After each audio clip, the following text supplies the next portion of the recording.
बिस्मिल्लाहिर्रहमानिर्रहीम अल्हम्दुलिल्लाहि रब्बिल आलमीन वस्सलातु वस्सलामु अला रसूलिल करीम वअला आलिहि व अस्हाबिहि अजमाईन अम्मा बअदु फअऊज़ु बिल्लाहि मिनश शैतानिर रजीम बिस्मिल्लाहिर रहमानिर रहीम सुब्हानक ला इल्मा लना इल्ला मा 'अल्लमतना innaka antal alimul hakim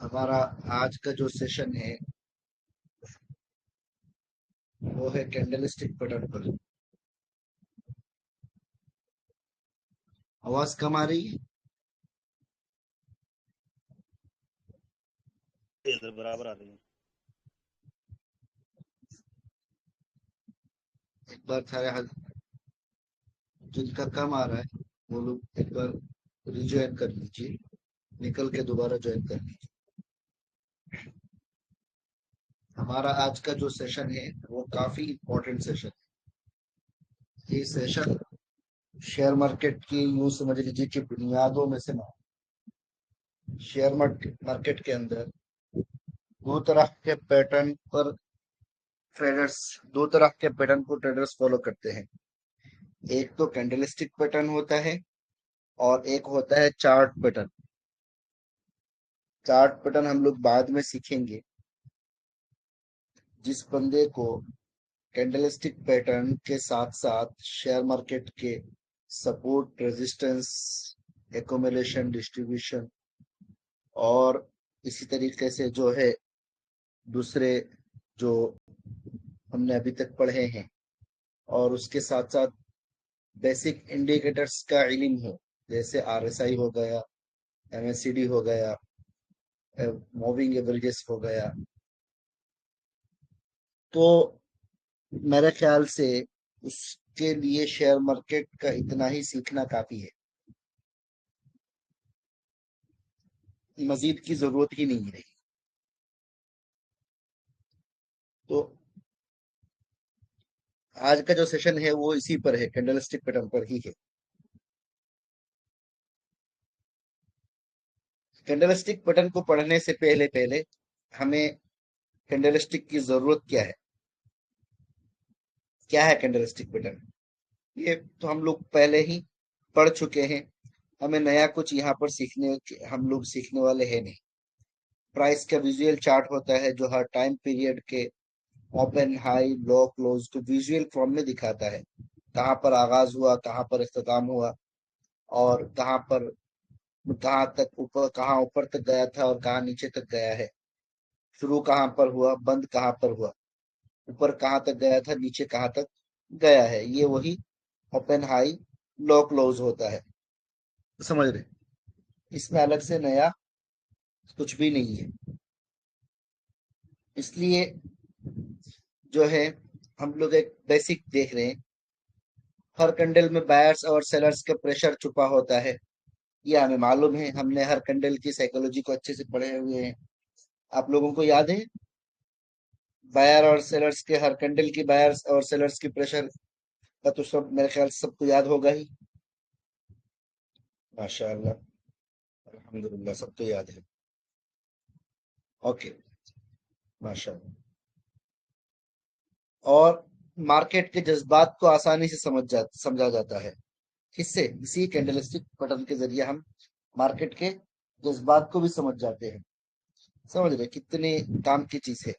ये समझ में आ गया किसी को अब ये दोनों चीज, तो फिर बस अब कुछ सीखने की क्या जरूरत है। ये एक चीज, बायर्स और सेलर्स की प्रेशर और मार्केट के जज्बात, ये दोनों हमको किसी को समझ में आ गया तो बाकी कुछ नया समझने की, सीखने की जरूरत ही नहीं रही है, काफी हो जाता है। तो इसलिए इसको बहुत ध्यान से समझना है, अच्छे से प्रैक्टिस करना है, अच्छे से प्रैक्टिस करना है। इसके हर नोट को आप अच्छे से बनाना है। ठीक है। और कैंडलस्टिक पैटर्न का जरा हम हिस्ट्री भी जान लेते हैं। एक्चुअली कैंडलस्टिक पैटर्न का नहीं, ये कैंडल का असल, कैंडल बना कहाँ से, शुरू कैसे हुआ, ये सारी चीजों का एक जरा मामूली हाईलाइट देख लेते हैं। ज्यादा तफसील नहीं, बस इशारा इशारा में बात कर लेंगे। कैन ये कैंडल का जो मोजिद है, समझ रहे, जिन्होंने कैंडल को बनाया है, उनका नाम है हुमा मोनेहिसा। ये है वो टकला सा चचा, समझ रहे, हुमा मोनेहिसा। यही वो चचा है जिन्होंने क्या किए थे, इस कैंडल की वजूद में लाए थे। ये एक बहुत बड़े राइस के ट्रेडर थे, लेजेंड ट्रेडर थे ये। ट्रेडर मतलब कारोबारी इंसान थे ये। तो इन्होंने मार्केट की जज्बात को समझने के लिए, मार्केट की उतार चढ़ाव को समझने के लिए एक क्या किए थे, उन्होंने एक सिस्टम तैयार किए थे। उस सिस्टम को बाद में हम लोगों ने कंप्यूटराइज करके, हमसे मुराद बाद के जमाने वालों ने, समझ रहे, उसको कंप्यूटराइज करके फिर उसको कैंडलस्टिक पैटर्न का नाम देना शुरू कर दिया। अच्छा, आप इसको यूं समझिए कि आपका आप आपके गांव में कुछ खेती होती है, धान की, गेहूं की, और किसी भी तरह की खेती होती है, समझ रहे, और दूसरा कुछ भी नहीं है। और इसी खेती पर आपका क्या होता है, गुजारा भी होता है। दूसरा कुछ भी नहीं, ना कहीं पर काम पे जाते हैं, कुछ भी नहीं, घर का देखभाल सब कुछ क्या होता है, इसी खेती पर होता है। और आप क्या कर दिए, अपने मंडी में गए, जो शहर की सबसे बड़े मंडी है, आसपास के इलाके के जो सबसे बड़े मंडी होगी, उस मंडी में आपने गए। और वो मंडी यूं समझ लीजिए कि आपके शहर से कम 60-70 किलोमीटर दूरी पर है। आमतौर पर जो बड़ी बड़ी मंडियां जो होती हैं, जो गोदामें जो वगैरह होती है, वो इतने नजदीक भी नहीं होती है।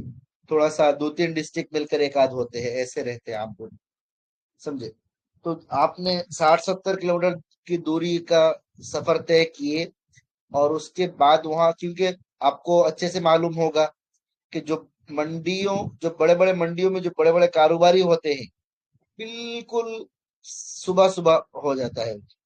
जो यार्ड होते हैं ना, मार्केट यार्ड वगैरह जितने होते हैं, यार्ड्स जितने होते हैं, इनमें क्या होते हैं, बिल्कुल सुबह सुबह होते हैं।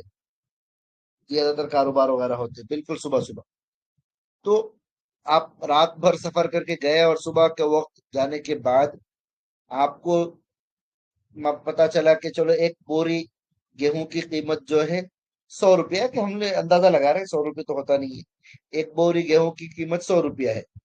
और एक बोरी गेहूं की कीमत जब 100 रुपया है, तो आप लोग गए जाके, आपको बस 100 रुपये में बेच के आ गए। लेकिन आपको ये नहीं मालूम कि उस जिनके साथ आपने कारोबार किए, उसने आपको हकीकी कीमत दिया या आपके साथ ठगी किया।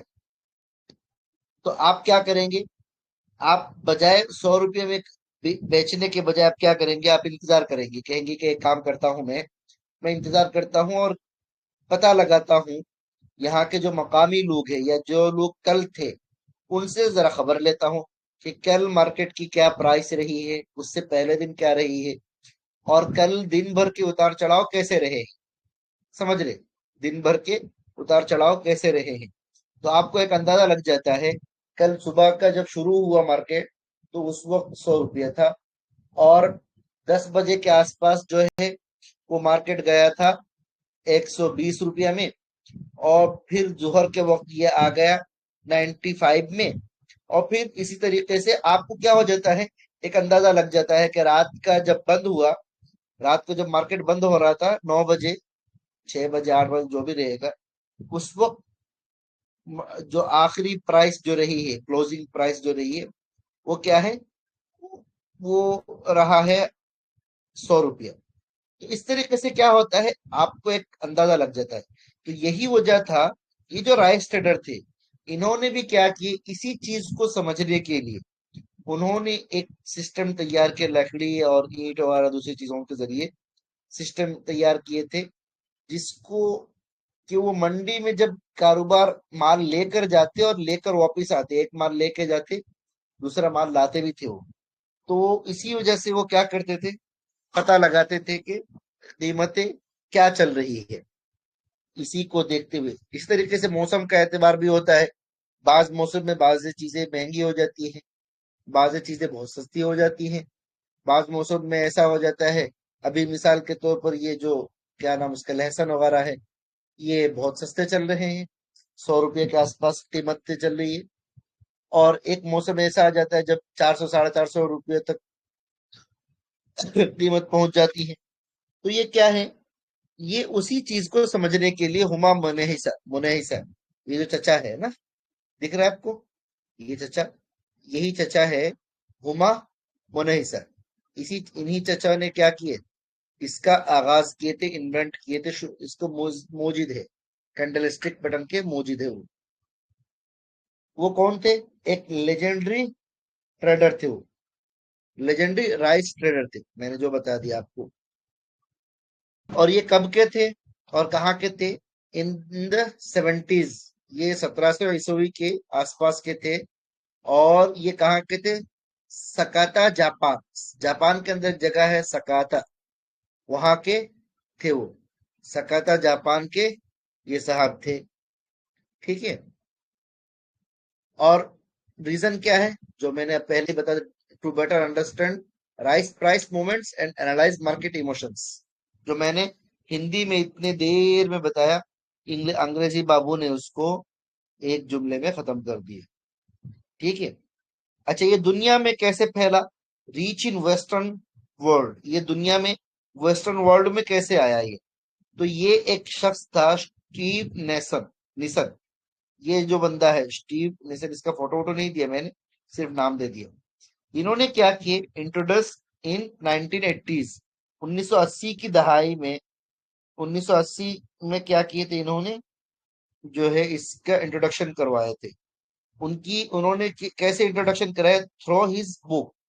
इन्होंने क्या किए थे, स्टीव नेसन ने एक बुक लिखे थे, किताब लिखी थी उन्होंने, जिसका नाम था क्या, जापानीज कैंडलस्टिक चार्टिंग टेक्निक्स। इस किताब के जरिए उन्होंने क्या किए थे, इसको मतलब दुनिया के सामने तारफ करवाए थे कि भाई ये एक कितनी काम की चीजें देखो, ये कितनी काम की चीजें देखो, हम में से अक्सर लोग इसको नजरअंदाज कर रहे हैं, जबकि ये बहुत काम की चीज है ये। ठीक है। अच्छा, एक नोट क्या है, candlestick patterns are core part of technical analysis, जो मैंने शुरू में ही कह दिया था, showing both price action and trader psychology के।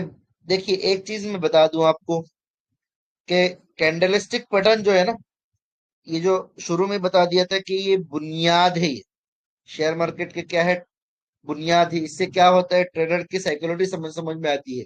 और यहीं से बड़े बड़े जो ट्रेडर होते हैं, जिनको हम स्मार्ट मनी कहते हैं, समझ रहे, वो भी इन्हीं को फॉलो करते हैं। बहुत दुनिया, आधी दुनिया क्या करती है, इसी को मानती है। बल्कि जितने भी ट्रेडर होते हैं, वो ट्रेडर्स इसको फॉलो करते हैं। यही वजह है कि आज दुनिया इतना एडवांस हो चुका है, दुनिया कितना एडवांस हो चुका है, देखिए। एडवांस की कोई कमी थोड़ी रही है दुनिया की, कहां से कहां पहुंच चुकी है। लेकिन 1980 में लिखी हुई किताब और 1700 में बनाई हुई सिस्टम, 1700 में 1700 के बनाई हुई सिस्टम और 1980 में लिखी हुई किताब आज भी क्या है, आज भी लोग फॉलो कर रहे हैं। 1980 में लिखी गई किताब और 1700 की सिस्टम, 1980 वाले साहब ने सोचिए अब, 1980 वाले साहब ने 1700 ईस्वी में बनाई हुई सिस्टम को क्या कर रहे हैं, अपनी उस पर वो लिख रहे हैं। ये कोई छोटी मोटी बात थोड़ी है। और आज 2025 चल रहा है, अब तक क्या है, लोग उसको फॉलो करते हुए आ रहे हैं। ठीक है। अच्छा, कैंडलस्टिक ही क्यों, मार्केट में क्या चल रहा है, बायर्स और सेलर्स क्या कर रहे हैं, विजुअली पता कर सकते हैं। बायर्स और सेलर्स का सेंटिमेंट, ग्रीड, होप, फेयर के का पता लगाया जा सकता है। ट्रेडर्स, बैंक, इंस्टीट्यूट वगैरह कैंडलस्टिक का ही इस्तेमाल करते हैं। बड़े खिलाड़ी जैसे कि बैंक, एफआईआई, डीआईआई इंस्टीट्यूट वगैरह भी क्या करते हैं, उसका पता कर सकते हैं, और उसी हिसाब से जो ये जितने बड़े बड़े इंस्टीट्यूट से ये क्या कर रहे हैं, उसका भी क्या कर सकते हैं हम, अंदाजा लगा सकते हैं इसी कैंडल को देखकर, और उसी हिसाब से एंट्री और एग्जिट का हम प्लान कर सकते हैं। इसमें प्राइस से मुतालिक क्या है, सारी जानकारी, ओपन हाई लो क्लोज सभी पता चलता है। इसे बाकी टूल्स जैसे के सपोर्ट, रेजिस्टेंस, ट्रेंड लाइन और इंडिकेटर्स के साथ मिलाकर आसानी से एनालिसिस किया जा सकता है। ये सबसे इम्पोर्टेंट चीज है, ये सबसे इम्पोर्टेंट चीज है। देखिए, इसको नोट में शामिल करना चाहिए कि इसको क्या करना है, कैंडलस्टिक बटन को अकेले उसको फॉलो नहीं करना है, बल्कि दीगर चीजों के साथ मिलाकर क्या करना है, इसको देखना है। जैसे सपोर्ट रेजिस्टेंस हो गया, ट्रेंड लाइन हो गया, इंडिकेटर्स को मिलाकर क्या करना है, सारी चीजों को देखकर फिर डिसीजन लेना है कि क्या करना है, नहीं करना है।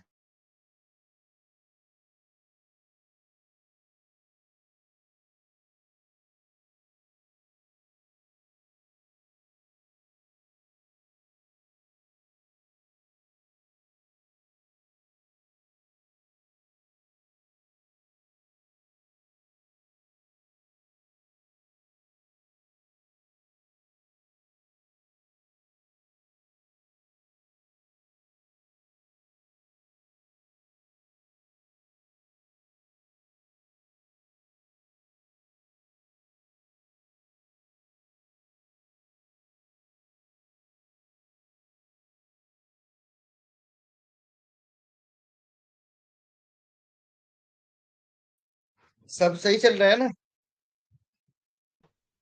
हजरत स्क्रीन बंद हो गई आपकी? स्क्रीन बंद हो गई? आवाज आ जी। रही है पूरा? जी, आवाज आ रही है। आवाज भी अभी कुछ देर के लिए बंद हो गई थी, अब आ रही है। ओ अल्लाह, इसीलिए वो एक साहब कह रहे थे। हाँ,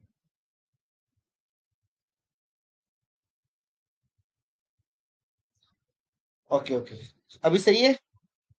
जी। जी, कैंडलस्टिक के डाटा पॉइंट के बारे में हमें अच्छे से मालूम है। Open high, low close, open और क्लोज के दरमियान का जो हिस्सा होता है उसको क्या कहते हैं, बॉडी कहते हैं। और उसके ऊपर नीचे के हिस्से को क्या कहते हैं, शेडो कहते हैं। ऊपर वाले को अपर शेडो, नीचे वाले को लोअर शेडो, शेडो कहते हैं। समझे? ओपन और लो के क्लोज के दरमियान जो हिस्सा होता है उसको बॉडी कहते हैं। ठीक है। कैंडलस्टिक चार्ट जो है इसको क्या कहते हैं, जापानीज कैंडल भी कहते हैं। अच्छा, ये देखिए, एक छोटी सी चीज देखिए, अगर प्राइस ऊपर खत्म हुई, क्लोज ओपन से ऊपर हो, बुलिश, ये हम पहले पढ़ चुके हैं। इसमें अभी तक कोई चीज नई आई है कि कोई बता सकता है, कोई भी चीज नई है? अभी तक कुछ भी नहीं है, कुछ भी नहीं है, नहीं सब पुराने हैं। तो हम जल्दी जल्दी फास्ट चल सकते हैं। अगर प्राइस नीचे खत्म हो हुई, क्लोज ओपन से नीचे हो, तो क्या है, ये बेयरिश है, सही बात है। हाँ, एक चीज अभी पहली बार शायद आएगी, या हमने पहले भी बता दिए हो, पता नहीं, याद नहीं आ रहा है। कि अगर प्राइस जहां शुरू हुई वहीं खत्म हुई, क्लोज ओपन, समझ रहे, क्लोज ओपन जो है सब आसपास हो, तो उसको क्या कहते हैं, डोजी। डोजी का माना होता है सेम, समझ रहे, डोजी का ये भी एक जापानी वर्ड है, डोजी, समझ रहे। डोजी का माना क्या है, सेम।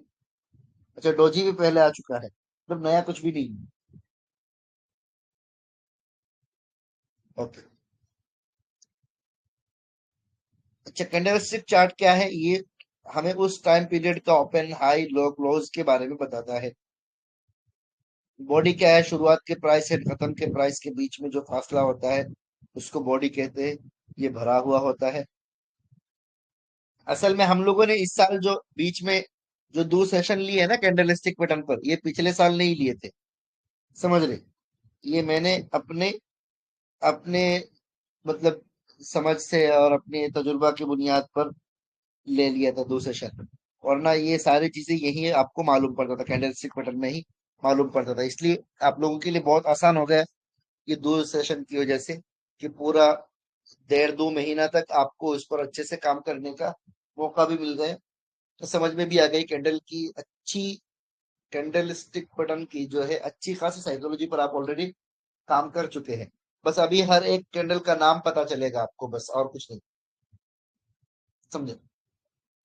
शेडो विक, ये जो क्या है, ऊपर और नीचे की पतली लकीर जो कि क्लोज से हाई और ओपन से लो का फर्क बताता है, उसको उस उसके विक हुआ करता है। ठीक है। इसी तरीके से क्या है, अगर प्राइस खत्म ऊपर खत्म हुई, क्लोज ओपन से ऊपर हो, तो अमूमन ग्रीन कलर से दिखाते हैं। और इसे इससे पता चलता है कि प्राइस ऊपर गया है, बायर्स मजबूती में है।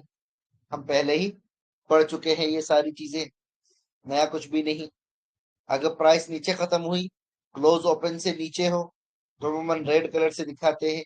और इससे पता चलता है कि प्राइस नीचे गई है और सेलर्स का जोर है। और ये मेरे ख्याल से, क्या मुझे इन चीजों को समझाने की जरूरत है अभी?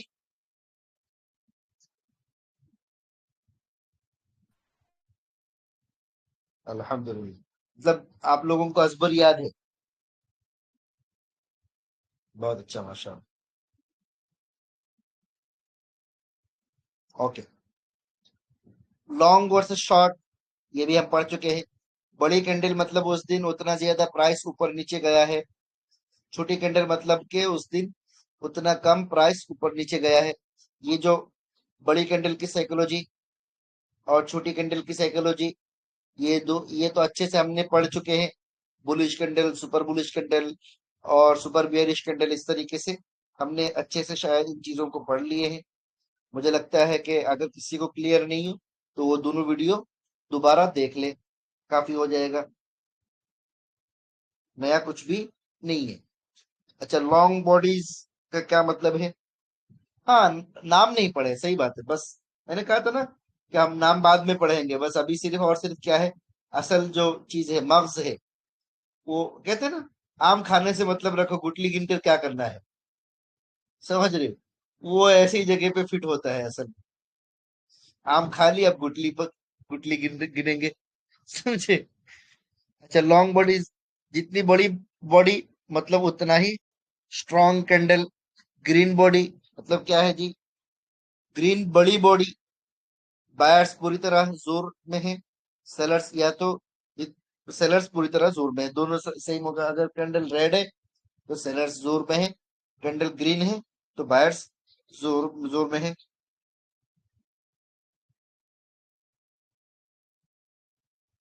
अच्छा, अगर रेड बॉडी बड़ी है तो सेलर्स पूरी तरह जोर में है, और बायर्स क्या है, पूरी तरह कमजोर है। ग्रीन बॉडी में क्या है, बायर्स जोर में होते हैं, सेलर्स कमजोर होते हैं। रेड बॉडी में क्या होता है, सेलर्स जोर में होते हैं और बायर्स कमजोर होते हैं। और ये तो बड़ी शेडो छोटी कैंडल मतलब क्या है जी, कमजोर कैंडल है। बायर्स और सेलर्स एक ही तरह के मजबूत है। अच्छा, ऊपर में बड़ी शेडो का मतलब है कि पहले बायर्स मजबूती मजबूती में थे एंड उन्होंने प्राइस को ऊपर लाए लाया, फिर एक टाइम के बाद सेलर्स मजबूती में आ गए और उन्होंने प्राइस को फिर से नीचे धकेल दिया। ये जो हम पहले ही पढ़ चुके हैं, कुछ भी नया नहीं है। समझे? नीचे में बड़ी शेडो का मतलब क्या है जी? पहले सेलर्स मजबूती में थे और उन्होंने क्या किया, प्राइस को नीचे लाए। फिर एक टाइम के बाद बायर्स मजबूती में आ गए और उन्होंने प्राइस को फिर से ऊपर भेज दिया। ठीक है। हाँ, अब थोड़ा नया आएगा, नाम उनको पता चलेगा। सिंगल कैंडल स्टिक में ये सारे हैं। डबल कैंडल स्टिक है। कैंडल स्टिक तीन तरह के हैं, single candle stick, double candle stick, triple candle stick. इनको नाम को लिखने की जरूरत नहीं है, ये एक साथ लिख अभी इस यहाँ पर लिखने की जरूरत नहीं, मतलब जब जब आएगा एक एक के साथ लिखते जाइए, ये कहना मकसद है। क्योंकि बाजी मतलब लोग क्या कर लेंगे, इसी को मतलब रुकाएंगे और यहाँ पर पॉज करके फिर एक एक करके सारे कैंडल्स, दुनिया भर के कैंडल है ये जितना कैंडल मेरे सामने आपको दिख रहा है, ये यहाँ खत्म नहीं है। यहाँ जितने कैंडल है, इससे 4 गुना 10 गुना ज्यादा कैंडल बाहर पड़े हुए हैं जो हमने लिए नहीं है। लेकिन ये वो कैंडल है जिनका आपको इल्म हो जाए तो काफी है, बस उतना ही काफी है, उससे ज्यादा जानने की जरूरत भी नहीं है। ठीक है, आज जो हम पढ़ेंगे वो सिंगल कैंडलस्टिक पैटर्न को पढ़ेंगे। सिंगल कैंडलस्टिक पैटर्न को पढ़ेंगे, यानी एक कैंडल मार्केट के हालात को कैसे बताएगा। एक ही कैंडल पूरे मार्केट के हालात को बता देगा। आप लोगों ने देखा होगा कि सपोर्ट जोन में कभी ऐसा लॉन्ग लेग मतलब लंबा शेडो वाला, लंबा शेडो वाला और ऊपर बॉडी बनती है, तो पता चल जाता है कि मार्केट यहां से ऊपर जाने वाला है, सपोर्ट जोन में बना है। अगर वही क्या है, रेजिस्टेंस जोन में कोई ऐसी कैंडल बनी है जिसका ऊपर का शेडो लंबा है और नीचे की बॉडी बहुत छोटी है, तो पता चल जाता है कि यहां से अब मार्केट नीचे जाने वाला है। क्लियर है?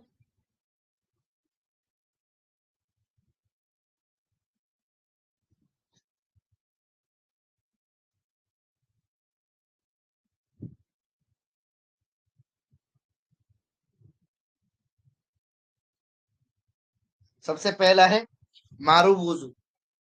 मारू बोजू, बुजू नहीं बोजू, इसका ये जो नाम है, समझ रहे, ये सब क्या है, जापानीज नाम है। मारू बोजू का मतलब होता है टकला। मारू बोजू का मतलब क्या है जी? टकला।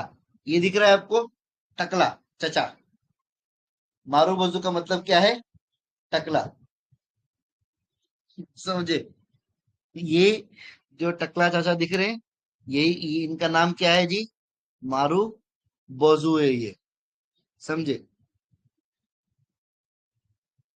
ये किसी का ये नहीं मकसद है, डिसरेस्पेक्ट मकसद नहीं है, बस ऐसे ही बना दिए ताकि आप लोगों को याद रहे।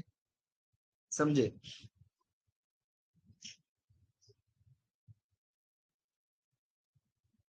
इसका मारूबोजो के अंदर कितने कैंडल आते हैं? दो कैंडल, दो टाइप के आते हैं। कितने हैं जी?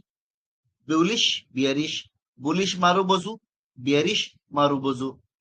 देखिए, बुलिश मारूबोजू में आमतौर पर क्या होता है, बॉडी बहुत बड़ी होती है, बॉडी बड़ी होती है, समझ रहे, और वीक नहीं होती है, या अगर होती है तो बहुत मिनिमम होती है, बहुत छोटी होती है। यहाँ दिख रहा है आपको बुलिश, बियरिश मारूबोजू। ये बॉडी यहाँ तो जाहिर तौर पर मैंने बनाया है तो थोड़ा लंबा हो गया, आपको जब चार्ट में दिखेगा तो इतना बड़ा नहीं दिखेगा, यानी बहुत छोटी बॉडी रहेगी। समझे? ज्यादा बॉडी, बहुत बड़ी बड़ी बॉडी नहीं होगी। समझे? बहुत छोटी। ठीक है, अब ये देख लीजिए, बुलिश एंड बियरिश है। वहां क्या था, वहां पर जो है पहला मिसाल क्या है, बिल्कुल ही क्या नहीं है, कोई नो वीक, कोई किसी किस्म का वीक शेडो ना ऊपर है ना नीचे है। अब यहाँ पर क्या है, ग्रीन कलर में ऊपर वीक है, एक छोटा सा वीक है, नीचे बिल्कुल नहीं है।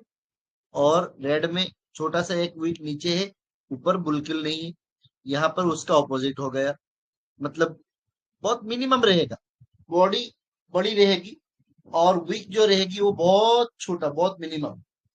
ठीक है, ये देखिए, सिंगल कैंडलस्टिक पैटर्न का सबसे पहला कैंडल क्या है, फर्स्ट सिंगल स्टिक पैटर्न कौन सा है जी? Marubozu. First single stick pattern marubozu है। जापान में मारूबोजू का मतलब टकला, गंजा है। मारूबोजू को सबसे मजबूत कैंडल माना जाता है। अगर कहीं पर मारूबोजू बनता है तो क्या माना जाएगा कि यहाँ से मार्केट ने बहुत बड़ा मूव लिया है, बहुत बड़ा मूवमेंट दिया है, मूवमेंट आया है, मूव बहुत बड़ा आया है, इसलिए यहाँ पर क्या है, उसको रिस्पेक्ट उसका अलग ही आता है। मारूबोजू दो तरह के हैं, bullish marubozu, bearish marubozu. Marubozu का अमूमन वीक नहीं होता है। अगर बड़ा कैंडल और छोटी शेडो वीक है तो उसको भी क्या कहेंगे, मारूबोजू कहेंगे। बुलिश मारूबोजू पर क्या है जी, बायर्स हावी। और बियरिश मारूबोजू का मतलब क्या है जी, सेलर्स हावी का इंडिकेशन देता है। जब मारूबोजू की फॉर्मेशन होती है तो एंट्री और एग्जिट की क्लियर इंडिकेशन मिलती है। एंट्री एग्जिट का क्या क्लियर इंडिकेशन मिलती है। मारू बुलिश मारूबोजू के टॉप पर एंट्री एंड लो पर स्टॉप लॉस रखना चाहिए। शुरू हो गया, शुरू हो गया खेल। कहाँ पर एंट्री, कहाँ पर शुरू हो गया, मैंने कहा था ना। हाँ, शुरू हो गया जी। बस अब बात होने वाली है किसकी? भाई क्या आ गया? बात होने वाली है किसकी? खरीदो फरोख्त की। लेकिन पहले ही बता दूं, ये खरीदो फरोख्त का क्या मतलब है? कि हम किसी भी तरह का क्या नहीं है, हम किसी भी मतलब स्टॉक को buy sell analysis, buy sell recommend बिल्कुल नहीं करेंगे, और ना करते हैं, हमारी बिल्कुल आदत के खिलाफ है। समझे? लेकिन ये है कि एक सिस्टम क्या है वो बताना मकसद है। समझे? ये देखिए कौन सा कैंडल आ गया जी, ये कौन सा जेनस्पॉट। ठीक है, ये एक मिसाल है। समझे? इसमें क्या है जी, कि हमने क्या पढ़े कि जो मारूबोजू है, मारूबोजू कैंडल के जो टॉप है, टॉप पर क्या करेंगे हम लोग? एंट्री लेंगे। 3 महीना पुराना है ना, जून 2024 सही है। ये देखिए, ये यहाँ पर क्या करेंगे? एंट्री यहाँ पर लेंगे, और उसका जो लॉ है हमने वहां पर लिए, उसके लॉ पर हम क्या करेंगे? स्टॉप लॉस लेंगे। अगर सिर्फ और सिर्फ हमने कैंडल को देखते हुए इसको ये किए, समझ रहे? सिर्फ कैंडल को देखकर अगर हमने एंट्री लिए तो क्या है जी? टॉप पर एंट्री, एंट्री। और अगर खुदा ना खास्ता हमारा एंट्री फेल हो गया तो क्या करेंगे? हम लॉ पर सेल सेल कर देंगे, लॉ पर सेल कर देंगे। समझे? मिसाल के तौर पर,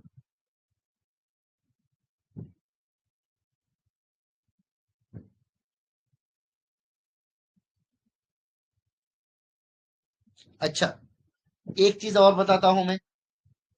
हमने मारूबुजू कैंडल देखे, देखकर हमने एंट्री कर लिए, मारूबुजू कैंडल देखकर एंट्री ले लिया, और उसके बाद एक कैंडल ऊपर गया, फिर मार्केट नीचे आने लग गया, और हमें एक उम्मीद थी कि शायद यहां से करेक्ट होकर फिर वापस से ऊपर आ जाए। अगर फिर भी नहीं मानता है तो हम क्या करेंगे? जहां पर एंट्री वहीं पर क्या कर लेंगे? कॉस्ट टू कॉस्ट निकल जाएंगे। मिसाल के तौर पर ये कैंडल देखिए, ये एक मारूबुजू कैंडल कहेंगे इसको। ठीक है, अब हमने क्या किए? इसके टॉप पर एंट्री ले लिए, और उसके बाद उसने एक कैंडल ऊपर गया, फिर दूसरा कैंडल नीचे आ गया। फिर हमको लगा कि चलो भाई, अभी नहीं तो ऊपर आना ही है, तो क्या कर लेंगे? अगला कैंडल फिर ऊपर गया, अब भी हम निकले नहीं है, जबकि यहां से यहां पर एक अच्छा परसेंट उसको मिल जाता अगर वो निकल भी जाता।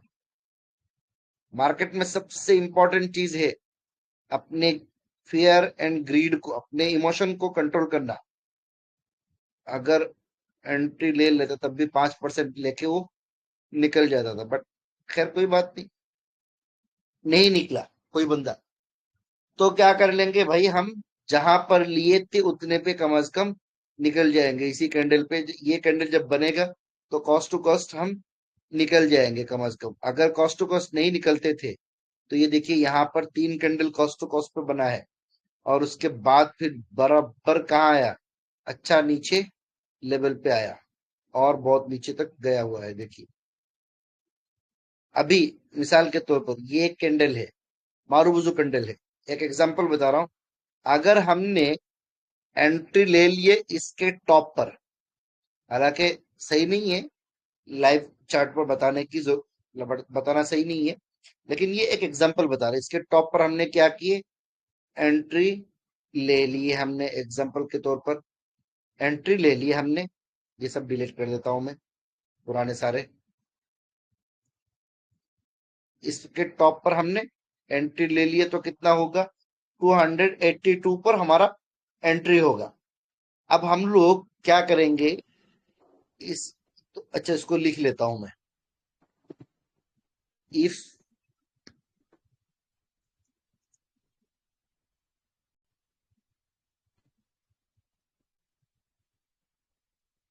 Enter here, then stop loss is there.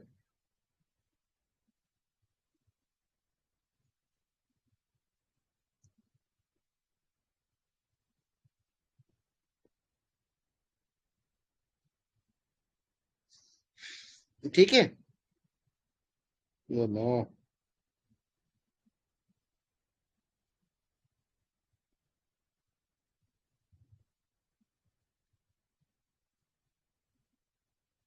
तो स्टॉप लॉस क्या होगा इस कैंडल के नीचे। लेकिन वही मार्केट क्या किया, अगर मेरे लेने के बाद एंट्री क्या हो गया, फॉल्स हो गया। हालांकि अगर इस कैंडल की साइकोलॉजी आपको अच्छे से याद हो, तो आपको याद होना चाहिए कि gap up gap down candle है ये, समझ रहे। इस कैंडल की क्या हकीकत है ये आपको अच्छे से मालूम होना चाहिए, गैप डाउन कैंडल की क्या सूरत हाल होती है। बट मैं इस पर नहीं जा रहा हूं अभी, मैं गैप डाउन और गैप अप की तरफ नहीं जा रहा हूं। मैं सिर्फ एक बुलिश मारूबुजू बना है और उसके टॉप पर हमने एंट्री कर ली है। तो ये जब तक ऊपर जा रहा है तब तक ऊपर गया। अगर खुदा ना खास्ता इसने क्या किया, ऐसे ऊपर गया, ऐसे ऊपर गया और जाकर क्या हो गया, फिर ये ऐसे नीचे आने लगा और हम लोग निकले नहीं है, प्रॉफिट लेकर निकले नहीं है। तो आखिरी दर्जा कौन सा है, जहां से शुरू हुआ था वहीं पर खत्म कर देंगे, जो समझे।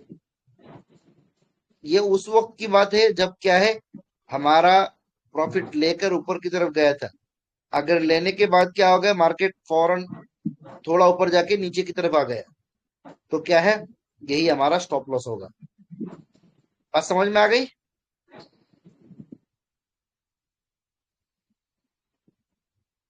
बात समझ में आई कि नहीं।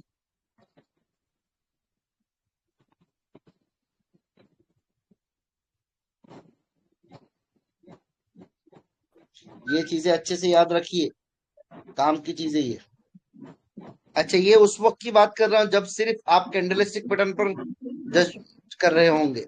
ओनली आपका मकसद क्या है, कैंडलस्टिक पैटर्न हो, बाकी कुछ भी ना हो, तब की बात कर रहा हूं मैं। लेकिन आपका मकसद सिर्फ कैंडलस्टिक थोड़ी है। तो आप बहुत सारी चीजें देख कर डिसीजन लेंगे, तो फिर ऐसे वक्त में मतलब वो सारी चीजों को देखकर ये करेंगे, फैसला लेंगे।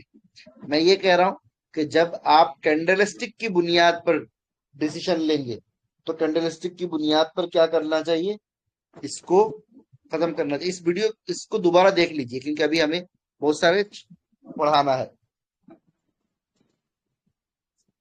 ठीक है, वीडियो तो अपलोड कर देंगे। ये देखिए, ये क्या है, बुलिश मारूबोजू है, इसके टॉप पर एंट्री और ये उसका स्टॉप लॉस। अगर यही कैंडल यहां से नीचे आ जाता, तो ये जहां से शुरू हुआ था वहीं उसको खत्म कर देते थे, ये नीचे आने का इंतजार नहीं करते, समझे। हाँ, अगर आप चाहे तो स्टॉप लॉस तक का इंतजार कर सकते। कभी कभार ऐसा भी होता है कि स्टॉप लॉस से गाड़ी ऊपर चली जाती है। दूसरा है स्पिनिंग टॉप। स्पिनिंग टॉप, ये जो दिख रहा है आपको, इसको क्या कहते हैं आपके यहाँ इलाके में, हमारे यहाँ कहते हैं उसको लाटम। आपके यहाँ क्या कहते हैं इसको, हमारे यहाँ इसको लाटम कहते हैं। आप लोगों के यहाँ क्या कहते हैं इसको, घिरनी, लड्डू, लट्टू, भरू, लट्टू। हाँ, लट्टू और फिरकी। भरू, भनूरा, भौरा। अरे भौरा। माशाल्लाह, भावरा, अच्छा भावरा, भिंगरी। भावरा, अच्छा। अब बहुत सारे नाम आ गए माशाल्लाह। भमेड़ा, ये ठीक है। तो ये स्पिनिंग का मतलब यही होता है ना, जो क्या करे, स्पिन होता रहे। ठीक है, तो मार्केट के अंदर जो इस तरह की गिरनी जो होते हैं, या भौरा जो होते हैं, लट्टू जो होते हैं, समझे। मैं इसको, अब मैंने मेरा नाम भूल गया, लाटम हमारे यहाँ कहते हैं उसको, समझे। तो ये जो लाटम है, ये भौरा जो है, इस ये क्या होता है, मार्केट में जब आता है तो भौरा क्या करता है, ऐसे आप ऊपर से डालते हैं, समझ रहे, कभी इस वाले साइड पे जाके वो क्या होगा, गिरेगा, गिर के ऐसे घूमता रहेगा, समझे, कभी इस वाले साइड में ऐसे गिर के भी घूम सकता है, लेकिन ये कब तक घूमता घूमता घूमता अचानक गिर जाता है, तो इसलिए इसका नाम क्या है जी, स्पिनिंग टॉप। इसमें भी क्या है, बुलिश एंड बियरिश है। ये डॉजी कैंडल नहीं है। डॉजी कैंडल में और स्पिनिंग में क्या है, डिफरेंस है। डॉजी में ऐसे बॉडी होती है और ऐसे छोटे से एक लाइन में क्या हो जाता है, उसकी बॉडी क्या वीक होती है और छोटे से लाइन में, मतलब एक एक छोटे से लाइन में बॉडी बन जाती है, खत्म हो जाती है। लेकिन जो स्पिनिंग टॉप जो होता है, इसमें अच्छी खासी बड़ी बॉडी होती है, देखिए ऊपर नीचे दोनों तरफ से क्या है, वीक तो है, लेकिन एक अच्छी बॉडी, अच्छी खासी काफी बड़ी बॉडी उसकी मौजूद है। ठीक है। स्पिनिंग टॉप में क्या है, मारुबुजू का ऑपोजिट ऑपोजिट है। मारुबुजू में क्या है जी, सबसे मजबूत है और कैंडल बहुत बड़ी होती है, बॉडी बॉडी होती है। इस ये ऑपोजिट में है, कैंडल बहुत छोटी होती है और उसके जो विक है वो बड़े बड़े होते हैं। मारुबुजी के विक छोटे छोटे होते थे, अगर होते भी हो, लेकिन इसके होते ही है और बड़े बड़े विक्स होते हैं। स्पिनिंग टॉप में रियल बॉडी बहुत छोटी होती है और कलर जो है वो माना नहीं रखता है। स्पिनिंग टॉप का कलर क्या है नहीं है उसका कोई माना नहीं रखता है। ओपन एंड क्लोज नजदीक होते हैं और अपर एंड लोअर शेडो सेम होते हैं। स्पिनिंग टॉप का मतलब बुल्स एंड बियर्स के आपस की भी जीत नहीं होती है। आपस किसी की भी क्या नहीं होती है, जीत नहीं होती है, बस दोनों के आपस में लड़ाई चलती रहती है, लेकिन किसी की भी जीत नहीं होती, जो हमने पहले ही साइकोलॉजी में पढ़ चुके हैं। बायर्स एंड सेलर्स दोनों के दोनों क्या करते रहते हैं, लड़ते रहते हैं, लेकिन किसी की भी क्या नहीं होती है, जीत नहीं होती है। हाँ, ये मीडियम बॉडी भी कह सकते हैं, सही बोल रहे हैं, मीडियम बॉडी भी कह सकते हैं। स्पिनिंग टॉप को समझने के लिए अगले कैंडल का फॉर्मेशन का इंतजार होना जरूरी है। देखिए, स्पिनिंग टॉप को समझने के लिए अगले कैंडल के फॉर्मेशन का इंतजार करना जरूरी है। हाँ, ये इंपॉर्टेंट चीज है। एक स्पिनिंग टॉप बॉडी बनी है, ऊपर बनी है, नीचे बनी है। कभी अगर आप कैंडल्स को देखेंगे, हर जगह क्या है, एक कैंडल के बाद एक कैंडल स्पिनिंग टॉप रहता ही है, समझ रहे, एक बड़ी कैंडल के फौरन बाद एक छोटा क्या होता है, स्पिनिंग टॉप आ ही जाता है। आप देखिए मिसाल के तौर पर, ये हम यहाँ से यहाँ तक जाते हैं, जरा ज्यादा नहीं, सिर्फ इतना ही हिस्सा हम सफर करते हैं, यहाँ से शुरू करते हैं यहाँ तक। अब आपको दिखेगा कि ये एक बड़ी बड़ी कैंडल है और फिर यहाँ पर आ गया एक स्पिनिंग टॉप, फिर डोजी, फिर spinning top doji, spinning top, फिर आया क्या है, बुलिश कैंडल, फिर एक स्पिनिंग टॉप आ गया, फिर एक बुलिश, फिर स्पिनिंग टॉप, समझ रहे। तो अक्सर क्या होता है, स्पिनिंग टॉप का जो है ना, मार्केट में पूरा डोमिनेंस बहुत ज्यादा है, उनकी वो ही हावी होते हैं, समझे। आप देखेंगे ज्यादातर मार्केट में क्या बनने वाले, सबसे ज्यादा कैंडल्स जो होते हैं वो स्पिनिंग टॉप ही होते हैं, समझ रहे। क्योंकि आमतौर पर क्या होता है, जब एक बड़ी कैंडल बनती है तो लाजिमी तौर पर अगले दिन जो है छोटी कैंडल बन जाती है, ताकि क्या हो, लोग थोड़ा सा ये ले सके। ये देखिए, अभी यहाँ से देखिए, ये एक बड़ी कैंडल, फिर छोटी कैंडल, फिर बड़ी एक गैप अप के साथ ओपन होके वहीं पर क्लोज होगा जहां से ओपन हुआ था। फिर एक स्पिनिंग टॉप, फिर स्पिनिंग, फिर एक अलग किस्म का कैंडल है, अभी पढ़ेंगे हम, समझ रहे।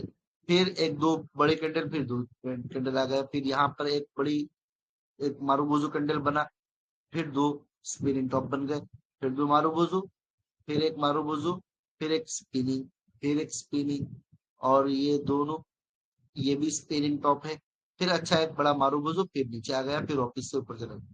ये एक मार्केट का साइकिल रहता है, थोड़ा सा ऊपर जाता है, थोड़ा नीचे आता है। यानी जो लोग, मिसाल के तौर पर जो लोग यहाँ बैठे होंगे, बैठने का तो उनको दिख गया अच्छा खासा माशाल्लाह, अच्छा प्रॉफिट मिल गया, तो वो क्या करेंगे, फौरन निकल जाएंगे। अभी मिसाल के तौर पर मैं अभी हाल ही में, ये एक स्टॉक है, एक दिन में तकरीबन 15-16% ले लिया आ गया था, समझे। ये स्टॉक का मैं यहाँ पर बैठा था 163 में, ठीक है। ये एक एग्जांपल के लिए बता रहा हूँ, एक एग्जांपल के तौर पर बता रहा हूँ। 163 में बैठ गया था मैं, मुझे एक कुछ तो भी था, समझ में आ रहा था, तो मैं बैठ गया। अगले दिन देखा कि ये 196 से 6 तक गया था, फिर नीचे आ रहा। मैं क्या किया, मैं 193 में निकल गया, मैं थोड़ा नीचे आया था, 193 में अगले दिन में निकल गया। मैं बोला काफी। फिर उसके बाद मार्केट ऊपर गया, मैं निकल गया, लेकिन दोबारा मैंने यहाँ पर एंट्री नहीं लिया। तो ऐसे भी क्या होता है, लोग होते हैं मेरे जैसे, जो क्या करते हैं, थोड़ा सा प्रॉफिट देखते ही बोलते हैं कहीं भाई बस हो गए, निकल जाते हैं, समझे। स्पिनिंग टॉप को मार्केट ट्रेंड से समझेंगे, स्पिनिंग टॉप को क्या समझेंगे, मार्केट ट्रेंड से समझेंगे। कि अगर मार्केट के हाई पर बन रहा है, बार बार अगर मार्केट के हाई पर बन रहा है, तो आप कभी कभार ऐसा भी हो सकता है ना कि ये डिस्ट्रीब्यूशन भी हो। अगर मार्केट के लॉ पे बन रहा है, तो एक्यूमुलेशन हो सकता है, ठीक है। स्पिनिंग टॉप के फॉर्मेशन के वक्त ट्रेडर्स को संभल कर रहना चाहिए। स्पिनिंग टॉप जब फॉर्मेशन होता है, तो हमारे लिए जरूरी है कि हम क्या करें, बहुत संभल कर रहे, ठीक है। Okay. Possible in market trend, down trend में स्पिनिंग टॉप, या तो डाउन ट्रेंड खत्म होकर अप ट्रेंड शुरू होगी, या फिर मार्केट में बियर्स हावी होंगे और ट्रेंड मजीद डाउन जाएगा। अगर डाउन ट्रेंड में स्पिनिंग टॉप बन रहा है, तो मुमकिन है कि यहाँ पर क्या हो गया, उसके सेलर्स खत्म हो गए होंगे। और ये एग्जांपल के तौर पर बताता हूँ, ये मार्केट ऐसे गिर रहा है, और यहाँ पे आके ऐसे इतना बड़ा बड़ा ये बन जाता है, ये मार्केट ऐसे गिर गया। अब यहाँ पर क्या है, इस तरीके से छोटे छोटे क्या बन रहे हैं, मैं बहुत लंबा लाइन खींच दिया मैंने, खैर ऐसे स्पिनिंग टॉप बन रहे हैं। तो पॉसिबल क्या है, यहाँ से मार्केट ऊपर की तरफ जाए, समझ रहे, पॉसिबल है ये, मैंने कहा ना पॉसिबल है। और पॉसिबल ये भी है कि कहीं भी ना जाए, बल्कि यहाँ से थोड़ा सा रुकने के बाद फिर वापस नीचे से मजीद नीचे चला जाए। क्यों, इसीलिए इसीलिए कि हमने क्या कहा था कि उसूल है, रूल है, कि जब तक अगला कैंडल फॉर्मेशन ना हो, अगला कैंडल का फॉर्मेशन ना हो, अगला कैंडल जब तक ना बने, तब तक हम कुछ भी डिसीजन नहीं लेंगे। अप ट्रेंड में स्पिनिंग टॉप, या तो अप ट्रेंड खत्म होकर डाउन ट्रेंड शुरू होगी, यानी उसको हम डिस्ट्रीब्यूशन फेज कह सकते हैं। और डाउन ट्रेंड में अगर बार बार बन रहा है, तो एक्यूमुलेशन फेज कह सकते हैं। खैर जो भी हो, डिस्ट्रीब्यूशन फेज पॉसिबल है कि ये डिस्ट्रीब्यूशन फेज हो, या फिर मार्केट में क्या है, बुल्स हावी होंगे, री एक्यूमुलेशन हो रहा होगा वहां पर, और डाउन ट्रेंड में बन रहा होगा, तो री डिस्ट्रीब्यूशन डिस्ट्रीब्यूशन री डिस्ट्रीब्यूशन, एक्यूमुलेशन री एक्यूमुलेशन, ठीक है।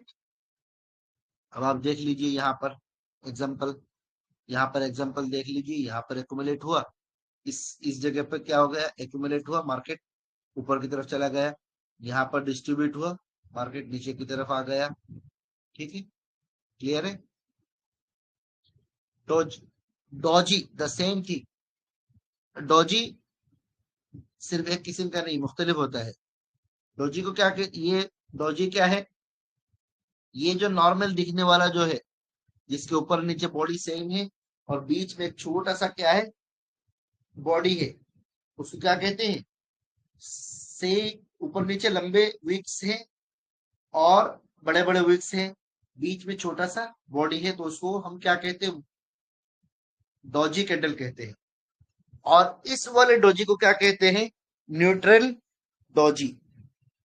और दूसरा होता है, विक तो काफी बड़ी होती है, लेकिन नीचे वाला जो विक है, वो क्या होता है, ज्यादा बड़ी होती है। ऊपर वाले विक छोटा होता है, उसको क्या कहते हैं? Long leg doji. उसको क्या कहते हैं जी?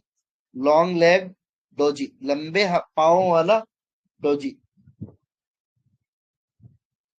लॉन्ग लेग्ड डोजी, लंबे लंबे पाँव वाला डोजी। ठीक है, क्योंकि इसका पाँव लंबा है। अच्छा, अगर क्या है, छोटा सा बॉडी है, बॉडी बड़ी नहीं है, छोटी है, और ऊपर जाके ऐसे, इसका नीचे काफी लंबा है और ऊपर बहुत छोटा है, तो उसको क्या कहेंगे? Dragon fly doji. Dragon fly doji. Dragon fly को क्या कहते हैं आप लोग? हमारे यहाँ तो तितली कहते हैं, कुछ और कहते हैं आप लोग के यहाँ? मंचरा। अच्छा, ये नाम पहली बार सुन रहा हूँ मैं। तितली तो हमारे यहाँ कहते हैं। फरिंग। हाँ, फरिंग भी कहते हैं, फरिंग तो हमारे ये कौन बंदा है जी, फरिंग कहते हैं। हाँ बिल्कुल फरिंग है ये। बटरफ्लाई, हाँ। बट चिड्डा, हाँ चिड्डा बिल्कुल। फरिंगा, ये कौन है? ठीक है, तो ये मंचरा, तितली, बटरफ्लाई, इसकी क्या होता है? पतंगा। इसके वो जो जहाँ पे पकड़ते खेलते होंगे, अब बचपन में हम लोगों ने बहुत खेले इसके साथ, तो वो काफी लंबा होता है, ऊपर बहुत छोटा सा ये रहता है। तो ये क्या है? ड्रैगन फ्लाई डोजी कहते हैं इसको। और ये क्या है जी? Gravestone doji. ये जो कब्रिस्तान के ऊपर लिखते हैं ना, हजरत अल्लामा फला फला लिखते हैं, ऊपर बहुत बड़ा एक स्लेट होता है, और नीचे क्या रहता है? एक छोटा सा क्या रहता है? एक उसका मतलब एक, क्या कहेंगे उसको, एक बेज रहता है। जैसे यहाँ पर देखिए, कब्रिस्तान के ऊपर लिखे जाने वाला एक हमने भी क्या कर दिए, एक लेके आ गए, समझे? तो इसको rip, RIP, rest in peace, Kumbha. हाँ, कुंभा कुंभा, बिल्कुल सही वर्ड है। तो इस तरीके से क्या है, ग्रेवस्टोन डोजी भी आती है। ये ड्रैगन फ्लाई के अपोजिट है। ड्रैगन फ्लाई में ऊपर होती है छोटी सी भी, और ग्रेवस्टोन डोजी में नीचे होती है छोटी सी भी। और ये होता है four price doji. Four price doji यानी इसकी ओपन, हाई, लो, क्लोज सब एक जगह होता है। मिसाल के तौर पर ये देखिए, फोर प्राइस डोजी।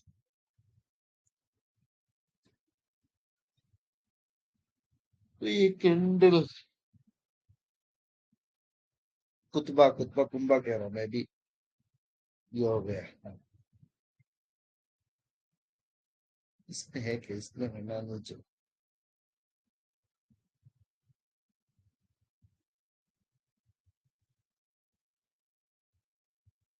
इज्मो में होगा। ये देखिए, ये दिख रहा है आपको?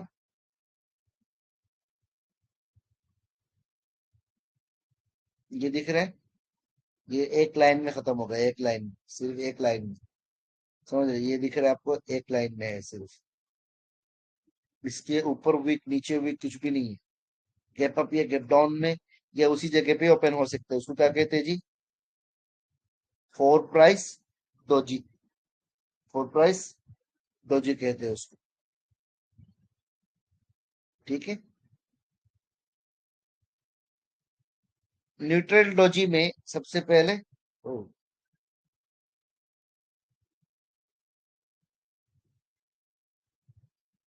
डोजी कैंडल बहुत ही अहमियत के हामिल है। अगर डोजी कैंडल बने तो इसका मतलब बायर्स और सेलर्स दोनों की ताकत बराबर है, और कोई भी एक दूसरे पे हावी नहीं है।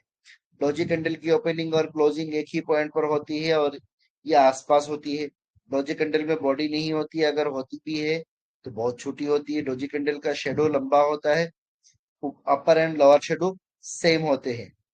समझ रहे? ये मेरे, मुझे अभी याद आ रहा है, मैंने अच्छे से इसको पढ़ा दिया था मैंने डोजी को।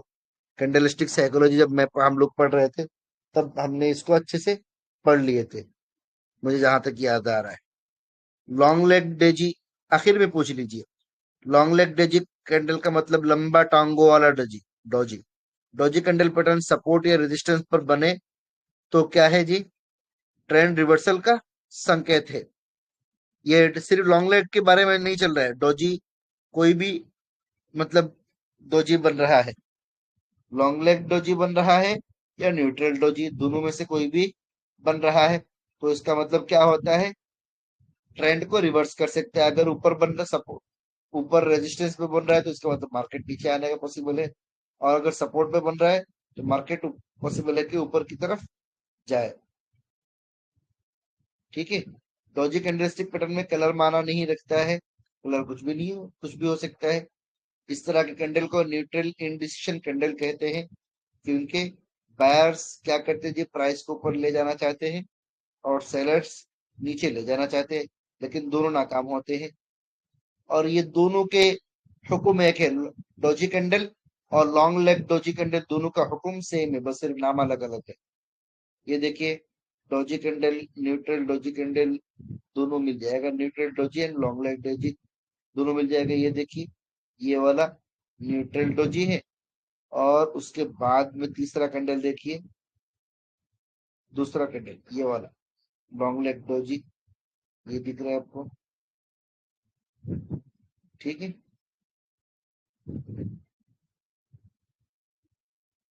ओके,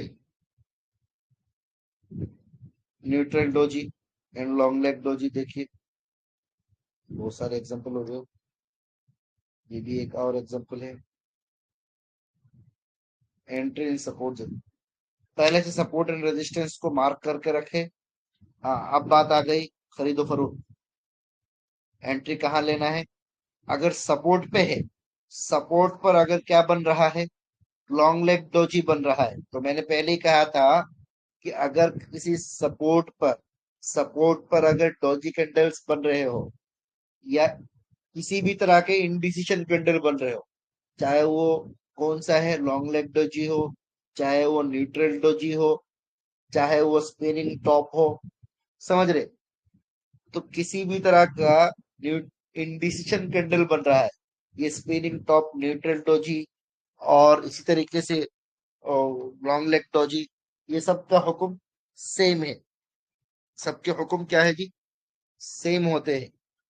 और इसीलिए मैंने एक जुमले में खत्म कर दिया कि किसी भी तरह के इंडिसिशन कैंडल अगर सपोर्ट पे बन रहा है, तो पॉसिबल होता है कि यहाँ पर क्या हो रहा है, यहाँ पर एक्यूमुलेशन हो रहा है, एक्यूमुलेट हो रहा है, जरूरी नहीं है। और कभी अगर ऐसा भी हो सकता है कि रिडिस्ट्रीब्यूशन हो रहा हो। ठीक है। सपोर्ट पर प्राइस को आने का इंतजार करें। अगर डॉजी कैंडल बनती है और उसके बाद प्राइस ऊपर जाना शुरू करती है, तब एंट्री करें। डॉजी कैंडल के क्लोजिंग पॉइंट पर एंट्री, और लॉ पॉइंट में स्टॉप लॉस रखें। यानी कि ये जो डॉजी कैंडल है, इसके ऊपर जब जाएगा तब हम एंट्री करेंगे, यानी इस वाले कैंडल के हाई से ऊपर, जो हाई है उसके ऊपर से हम एंट्री करेंगे, और इसके लॉ को हम क्या कर देंगे? स्टॉप लॉस बना लेंगे। लॉ को क्या कर लेंगे? स्टॉप लॉस बना लेंगे।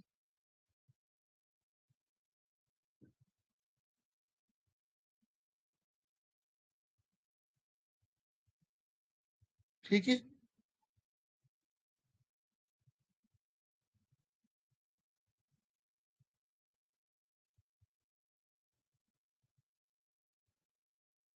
ये यहाँ पर थोड़ा सा मिस हो गया मुझसे, या मैंने देना भूल गया। हाई पे एंट्री और लॉ पे स्टॉप लॉस रखना, ये देना भूल गया मैं। डोजी कैंडल में किसी स्टॉक को बाय करने का अच्छा मौका है, लेकिन ये किसके लिए है? ये रिस्की ट्रेड है, क्योंकि ट्रेंड के खिलाफ ट्रेड है ये। न्यूट्रल डोजी का भी सेम है, इसलिए मैंने एग्जिट, न्यूट्रल डोजी और लॉन्ग लेग डोजी दोनों का सेम है। अब एग्जिट कैसे लेंगे? रेजिस्टेंस जोन को पहले से मार्क करके रखे। रेजिस्टेंस जो जोन जो मार्क करके रखा है, वहां पहुंचकर अगर डोजी कैंडल बनती है, ये वहां से ट्रेंड नीचे आने लगती है, या वहां से ट्रेंड क्या कर रही है, नीचे आने लगती है, तो सेल करने का अच्छा मौका होता है। जैसे ये देखिए, क्या है, बार बार बन रहा था, तो क्या करेंगे हम लोग? अपने शेयर्स को सेल करेंगे, और जो हमारा मतलब एक ये रहेगा प्रॉफिट जो रहेगी उसको बुक करेंगे और निकल लेंगे। ये लेकिन प्रॉफिट बुकिंग सबसे इंपॉर्टेंट चीज है, याद रखना सबसे इंपॉर्टेंट चीज प्रॉफिट बुकिंग है। आमतौर पर हमारे पास जो सबसे बड़ा मतलब होता है, मसला जो होता है वो प्रॉफिट बुकिंग नहीं हो पाता है।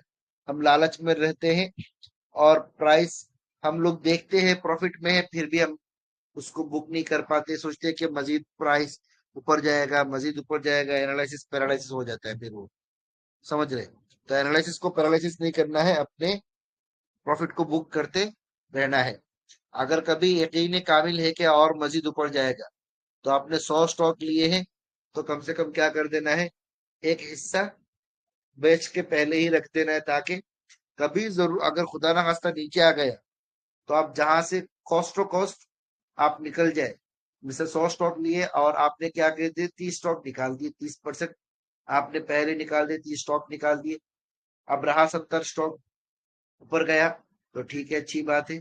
और अगर खुदा ना खास्ता नीचे आ गया, और तो आप क्या करेंगे, आप जहां से एंट्री लिए थे वहीं पर क्या कर लेंगे, निकल जाएंगे। आप जहां से एंट्री लिए थे वहीं पर निकल जाएंगे। इससे क्या होगा, आपका कम से कम नुकसान होगा। बल्कि ये जो आपका सबसे पहले जहां पर एंट्री ली वहीं निकले, तो ये बन गया आपका क्या है, कैपिटल जो आपका था पहले से। और जो आपने 30 बेच दिए थे वो 30 क्या बन जाएंगे आपके लिए, वो 30 आपका प्रॉफिट बन जाएगा, समझ रहे। इसलिए किसी भी हाल में लालच में ना आए। अब ड्रैगन फ्लाई डोजी एक बुलिश कैंडलस्टिक पैटर्न है, देखिए ड्रैगन फ्लाई डोजी एक बुलिश कैंडलस्टिक पैटर्न है, समझे। और वो जो आरआईपी वाला था याद है, ग्रेपस्टोन डोजी, वो क्या है, बियरिश है। तो वहां जाके उसको पढ़ लेंगे। ड्रैगन फ्लाई डोजी एक बुलिश कैंडलस्टिक पैटर्न है। Dragon fly doji potential bullish reversal pattern है, यानी जहां मार्केट को ऐसे रिवर्स करने की ताकत रखती है। ड्रैगन फ्लाई डोजी का फॉर्मेशन हमेशा डाउन ट्रेंड में सपोर्ट जोन के पास होता है। डाउन ट्रेंड में सपोर्ट जोन के पास होता है। सपोर्ट यानी कि डाउन ट्रेंड में है, डाउन ट्रेंड में है और सपोर्ट जोन के पास है, तभी हम उसको क्या कहेंगे, dragon fly doji. Dragon fly doji में ओपन क्लोज हाई एक ही होता है, अपर शेडो नहीं होता, या फिर बहुत छोटा होता है, और लोअर शेडो बहुत लंबा होता है। ड्रैगन फ्लाई डोजी बने तो इसका मतलब है कि ओपन के फौरन बाद ही सेलर्स ने मार्केट को नीचे ले जाने की कोशिश की, लेकिन बायर्स ने जोर लगाकर प्राइस को ऊपर जहां ओपन हुई थी वहीं पर ले जाकर खत्म की। इसमें क्या है, बायर्स की डोमिनेशन दिखता है। ड्रैगन फ्लाई डोजी में बायर्स अब प्राइस को और नीचे गिरने देना नहीं चाहते हैं, और सेलर्स की ताकत कंट्रोल क्या करते खत्म हो रही है, और अब बायर्स हावी हो सकते हैं, ये बताता है। Dragon fly doji demand zone की पहचान में मदद करते हैं। अगर किसी जगह ड्रैगन फ्लाई डोजी बन रहा है सपोर्ट पर, तो इसका मतलब है कि यहाँ पर स्टॉक क्या है, इन डिमांड है। ये स्टॉक डिमांड है, इस स्टॉक की डिमांड काफी ज्यादा है, यानी सेलर्स ने अच्छा खासा मार्केट को गिराने के बाद फिर वापस बायर्स ने मार्केट को ऊपर ले आए। इसका मतलब क्या है, इसकी इसके अंदर कुछ तो बात है, डिमांड है इसकी, जब भी तो इतना गिराने के बावजूद भी सेलर्स उसको ऊपर लेके आ गए। ड्रैगन फ्लाई डोजी में क्या है, कलर माना नहीं लगता है। साइकोलॉजी ये सिग्नल देता है कि मार्केट में एक रिवर्सल हो सकता है, क्योंकि बायर्स ने स्ट्रॉन्ग कमबैक किया है। ड्रैगन फ्लाई डोजी का एग्जांपल ये देखिए, मार्केट में डाउन ट्रेंड पर है और एक सपोर्ट जोन पे है, यहाँ पर इसने क्या किया, एक ड्रैगन फ्लाई डोजी बनी, उसके बाद मार्केट को ऊपर लेके गया। अब ये देखिए दो बुलिश कैंडल के दरमियान एंड स्पिनिंग टॉप और क्या है, ये डोजी कैंडल, ये आमतौर पर दिखते ही है दो बुलिश कैंडल के दरमियान, ये नॉर्मल है ये, ठीक है। Entry and exit in dragon fly doji, पहले सपोर्ट और रेजिस्टेंस को मार्क करके रखे, सपोर्ट पर प्राइस को आने का इंतजार करे। अगर ड्रैगन फ्लाई डोजी कैंडल बनती है और उसके बाद प्राइस ऊपर जाना शुरू करती है तब एंट्री करें। ड्रैगन फ्लाई डोजी के क्लोजिंग पॉइंट पर एंट्री और लो पॉइंट में स्टॉप लॉस रखें, ये सही है। डोजी कैंडल में किसी स्टॉक को बाय करने का अच्छा मौका है, ये रिस्की, सेम वही पुरानी बात है, ये पढ़ लीजिए। क्या रेजिस्टेंस जोन को पहले से मार्क करके रखे, रेजिस्टेंस जोन जो मार्क करके रखा है वहां पहुंचकर अगर डोजी कैंडल्स बनती है या वहां से ट्रेंड नीचे आने लगती है तो सेल करने का अच्छा मौका होता है। ड्रैगन फ्लाई डोजी कैंडल में टारगेट बड़ा और स्टॉप लॉस छोटा होता है, यानी ये उसके लिए है जो क्या कर रहा है, शॉर्ट सेलिंग कर रहा है, समझ रहे, हमारे लिए नहीं है। ड्रैगन फ्लाई डोजी कैंडल में किसके लिए है, जो शॉर्ट सेलिंग कर रहा है उसके लिए।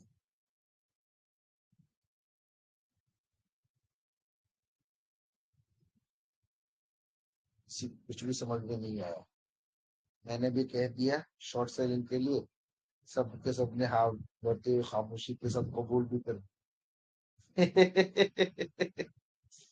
अरे नहीं, आप लोग भी वही क्या है, शॉर्ट सेलिंग, शॉर्ट सेलिंग कैसे हो सकता है, शॉर्ट सेलिंग तो ऊपर से नीचे होता है ना। और ये हम क्या बोल रहे, कमबैक वाला स्टॉक है ये, समझे।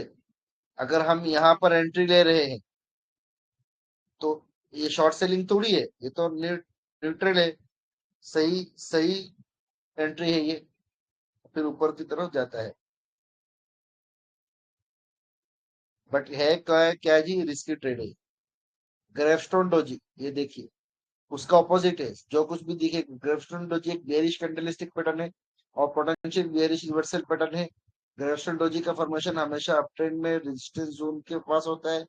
ग्रेवस्टोन डोजी में ओपन क्लोज लॉ एक ही होता है, लोअर शेडो नहीं होता या फिर बहुत छोटा होता है और ऊपर शेडो बहुत लंबा होता है।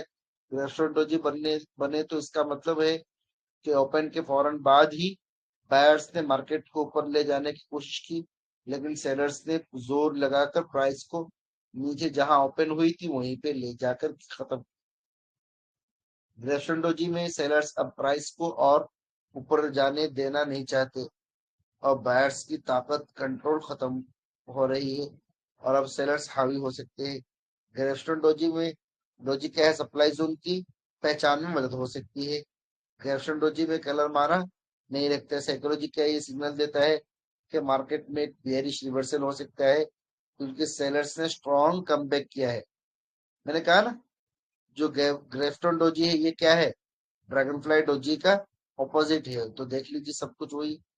ये एग्जांपल देखिए, यहाँ पर थोड़ा सा मार्केट ऊपर जा रहा था, यहाँ एक ग्रेफस्टोन डोजी बना और उसके बाद मार्केट को नीचे ले जाके गिरा दिया, ठीक है। अब ये फोर प्राइस डोजी क्या है जी, four price doji open high low close एक ही जगह होता है। फोर प्राइस डोजी का फोर प्राइस डोजी इसलिए कहा जाता है क्योंकि इसके चार price open high low close एक ही जगह होता है। फोर प्राइस डोजी का फॉर्मेशन जब स्टॉक में या तो अपर सर्किट यूसी या लोअर सर्किट हो या फिर उस दिन स्टॉक में ट्रेड ही ना हुआ हो, तब जाके क्या होता है, जहां पर कल क्लोज हुआ था वहीं पर आज एंट्री भी रही, वहीं पर आज एग्जिट भी रही, यानी किसी ने उसको एक खरीदा ही नहीं है। ऐसे स्टॉक होते हैं भाई मार्केट में।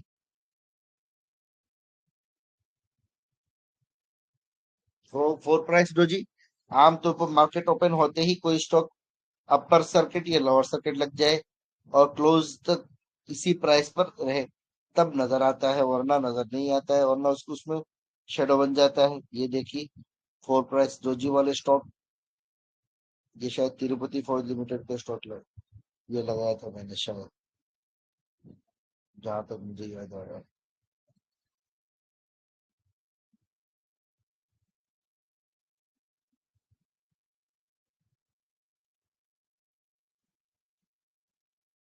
हाँ उसी उसी का स्टॉक था, उसी स्टॉक का।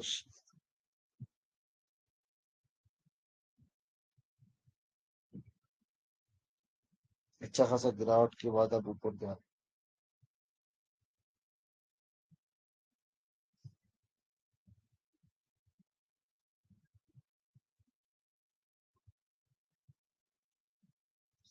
Paper umbrella.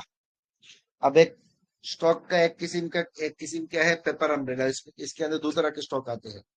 ये देखिए पेपर अम्ब्रेला दिख रहा है आपको, यानी उसकी बॉडी ऊपर रहेगी और विक नीचे रहेगी।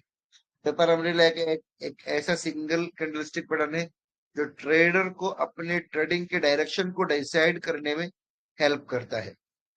समझ रहे? पेपर अम्ब्रेला समझने के लिए ये देखना जरूरी होता है कि इसका फॉर्मेशन चार्ट में कहाँ हुआ है। देखिए ये इंपॉर्टेंट है, देखिए दिख रहा है आपको, ये देखना जरूरी होता है कि इसका फॉर्मेशन चार्ट में कहाँ हो रहा है। उसी हिसाब से चार्ट में किस जगह पे हो रहा है, उसी हिसाब से ये क्या करता है, डिसीजन लेने में मदद देता है। पेपर अम्ब्रेला या पेपर अम्ब्रेला में अपर बॉडी छोटी और लोअर विक जो है वो लंबी होती है। पेपर अम्ब्रेला की खासियत ये होती है कि उसका लोअर शेडो कम से कम रियल बॉडी के 2 गुना होता है। जो उसका मतलब बॉडी, लोअर बॉडी जो है, नीचे की जो बॉडी है वो क्या होगी, कम से कम अपने बॉडी से, उसका जो ओरिजिनल बॉडी है उससे 2 गुना होना चाहिए, कम से कम 2 ज़रब होना चाहिए कम से कम। पर अम्ब्रेला में दो तरह के ट्रेंड रिवर्सल पैटर्न होते हैं, एक है हैमर और एक है हैंगिंग मैन। एक है हैमर कैंडल और दूसरा है hanging man candle. Hammer candle bullish pattern है और hanging man candle bearish pattern है। देखा बात क्या थी कि बात क्या थी कि चार्ट में कहा बन रहा है वही देखना है। अब देखिए हैमर कैंडल क्या बन गया, बुलिश पैटर्न, और हैंगिंग मैन कैंडल क्या बन गया, बेरिश पैटर्न। अब देखिए हैमर कैंडल जो बुलिश पैटर्न है, और इसमें इसमें एक चीज तो क्लियर है कि बॉडी नीचे होती है, बॉडी नीचे होती है और विक ऊपर होती है। समझ रहे? तो हम लोग इसी हिसाब से देखेंगे क्योंकि सेम कैंडल है, तो इसलिए ये देखना जरूरी है कि ये चार्ट के किस जगह पर बनी है। अगर हैमर कैंडल कहाँ बनता है, हमेशा सपोर्ट जोन में। हैंगिंग में हमेशा हमेशा बनता है रेजिस्टेंस जोन में। अगर किसी सपोर्ट पर हैमर कैंडल बन रहा है, किसी सपोर्ट पर पेपर अम्ब्रेला कैंडल बन रहा है, तो इसका मतलब उसका नाम क्या है, हैमर कैंडल। किसी सपोर्ट पर पेपर अम्ब्रेला वाला कैंडल बन रहा है, फिर से बता देता हूं मैं, किसी सपोर्ट पर पेपर अम्ब्रेला वाला कैंडल बन रहा है तो इसका नाम होगा हैमर। अगर किसी रेजिस्टेंस पर पेपर अम्ब्रेला वाला कैंडल बन रहा है तो इसका नाम क्या होगा, हैंगिंग मैन कैंडल। ठीक है? ये हैमर का क्या मतलब है, हथौड़ा। हैमर के ऊपर की बॉडी नहीं होती है, अगर होती भी है तो बहुत छोटी बॉडी होती है, लेकिन नीचे वाली जो बॉडी होती है ये अपने ओरिजिनल बॉडी से 2 गुना ज्यादा होती है। हैमर कैंडल को क्या कहते हैं, हैमर कैंडल का दूसरा नाम पिन बार भी है। पिन बार नहीं, पिन बार। नून को जाहिर करके पढ़ेंगे, नून और बा को मिलाकर ये नहीं करना है। समझ रहे? मिलाना नहीं है। हैमर कैंडल एक बुलिश ट्रेंड रिवर्सल पैटर्न है जो डाउन ट्रेंड के बाद सपोर्ट जोन में फॉर्म होता है। ये कैंडल बताता है कि मार्केट में सेलर्स के बाद बायर्स कंट्रोल ले रहे हैं और प्राइस को ऊपर पुश कर रहे हैं। ये देखिए मैंने शुरू में कह दिया था, हैमर कैंडल कहाँ बनता है जी, एक बुलिश ट्रेंड रिवर्सल पैटर्न है जो डाउन ट्रेंड के बाद सपोर्ट जोन में फॉर्म होता है। ये कैंडल बताता है मार्केट में सेलर्स के बाद बायर्स कंट्रोल ले रहे हैं और प्राइस को ऊपर पुश कर रहे हैं। इसकी साइकोलॉजी हमने पहले ही पढ़ लिए थे। फॉर्मेशन क्या है, हैमर कैंडल तब बनती है जब मार्केट एक डाउन ट्रेंड में हो और प्राइस नीचे जाने के बाद, पहले नीचे चला गया था, सेलर्स ने क्या कर दिए, उस प्राइस को नीचे लेकर चले गए। फिर बायर्स आए और उसके बाद क्या किए, उसको ऊपर लेके गए। बायर्स ऊपर लेके गए और उसके बाद फिर क्या बना, वो स्टॉक फिर ग्रीन बना, या मतलब अपने जो ओपनिंग प्राइस के ऊपर या ओपनिंग प्राइस के नजदीक आकर क्लोज हुआ। समझ रहे? तो ये क्या होता है, यहाँ पर क्या लिखा है, प्राइस नीचे जाने के बाद एक पर्टिकुलर पॉइंट पर रिवर्स होकर क्लोज ओपनिंग प्राइस के आसपास होती है। सही वही है। हैमर कैंडल में एक छोटी बॉडी होती है जो ऊपर साइड में होती है और लोअर शेडो लंबी होती है, जो बताता है कि प्राइस क्या है जी, जो बताता है कि प्राइस एक पॉइंट पर नीचे गया था, लेकिन वहां से बायर्स ने उससे उसे ऊपर पुश किया। अब ये देखिए, इसमें एक मुशाबा हो सकती है कि लॉन्ग लेग डोजी कह रहा हूँ, ग्रेवस्टोन डोजी और ड्रैगन फ्लाई डोजी के साथ। याद रखिए, ग्रेवस्टोन डोजी और ड्रैगन फ्लाई डोजी में बॉडी नहीं होती है। वो जो होती है बहुत मामूली सी होती है, उसकी ओपन हाई लो क्लोज सब एक जगह होती है, लेकिन इसकी एक अच्छी बॉडी भी रहती है हैमर कैंडल की। और जो हैंगिंग मैन कैंडल है, इनकी अच्छी खासी बॉडी भी रहती है। हैमर कैंडल का फॉर्मेशन तब होता है, ये तो बता दिया था मैंने। हैमर कैंडल बुलिश या बियरिश दोनों हो सकती है, लेकिन बुलिश हैमर कैंडल को ज्यादा स्ट्रॉन्ग सिग्नल माना जाता है। यानी कि हैमर कैंडल जो है उसका कलर कह रहे, कलर की बात हो रही है, वो रेड भी हो सकता है या ग्रीन भी हो सकता है, कुछ भी हो सकता है। ठीक है। हैमर कैंडल के की पॉइंट्स क्या है? सपोर्ट जोन में फॉर्म होता है, और हैमर कैंडल में ओपन क्लोज और हाई सब आसपास ही होते हैं, लेकिन होते उसकी एक बॉडी होती है। हैमर कैंडल की अपर बॉडी छोटी है और लोअर शेडो बहुत लंबी होती है, अच्छी खासी दोगुना होती है कम से कम। हैमर कैंडल के ऊपर अपर वीक जो है नहीं होती है या बहुत छोटी होती है, लंबी लोअर वीक दिखती है, दिखाती है कि नीचे से स्ट्रॉन्ग बाइंग प्रेशर आया है। हैमर कैंडल में रेड और ग्रीन कैंडल सेम होते हैं, लेकिन ग्रीन कैंडल को स्ट्रॉन्ग हैमर कहते हैं। साइकोलॉजी, सेलर्स प्राइस को नीचे पुश करते हैं, लेकिन बायर्स कंट्रोल लेकर प्राइस को ऊपर पुश करते हैं, और ये मार्केट में बुलिश सेंटिमेंट का सिग्नल होता है।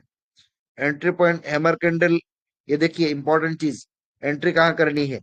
हैमर कैंडल बनने के बाद जब नेक्स्ट कैंडल बने बुलिश हो, हैमर कैंडल बनने के बाद जब नेक्स्ट कैंडल बुलिश हो, और जो गुदिश्ता जो हाई है उस हाई को तोड़ दे, तो बाइंग एंट्री कंसीडर करें, वरना नहीं।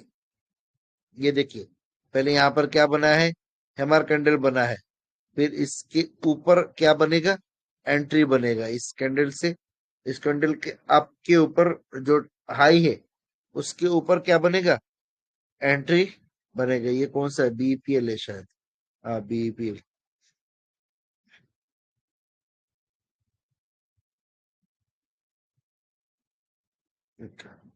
अब दूसरा है हैंगिंग मैन।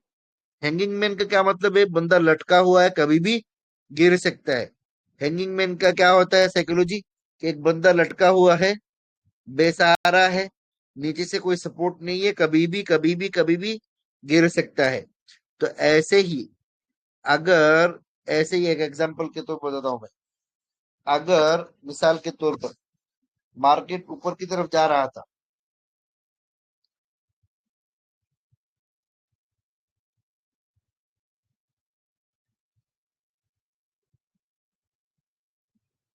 ऐसे ही मार्केट ऊपर की तरफ जा रहा था, और यहाँ पर क्या बन गया?